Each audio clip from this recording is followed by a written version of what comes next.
हाय जय माताजी जय श्री कृष्ण मित्रों। तो आज अमे खेतर में आई गया छे एरंडा उतारवा। तो खरेखर एटली ईयळो पड़ी छे ने खेतर में बहु ज अतिशय ईयळो पड़ी जाय छे। एरंडा उतारवानी बीक लागे छे। जोई शको छो एरंडा में एके પાંદડું ज रहेवा नहीं दीधुं।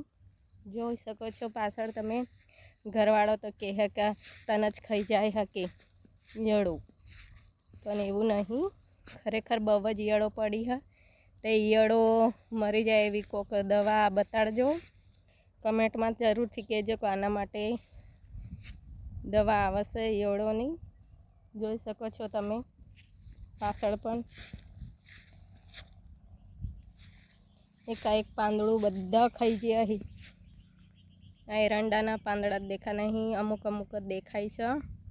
जुओ ने ईयळोथी तो मने एटली बीक लागे ने, खरेखर बहु ज बीक लागे छे। जेम तेम करीने ज उतारू एरंडा।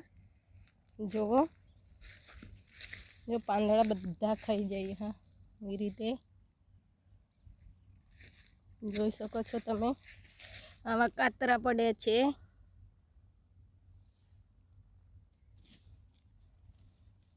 जो छो तमे बहु ज ईयळो पड़ी छे।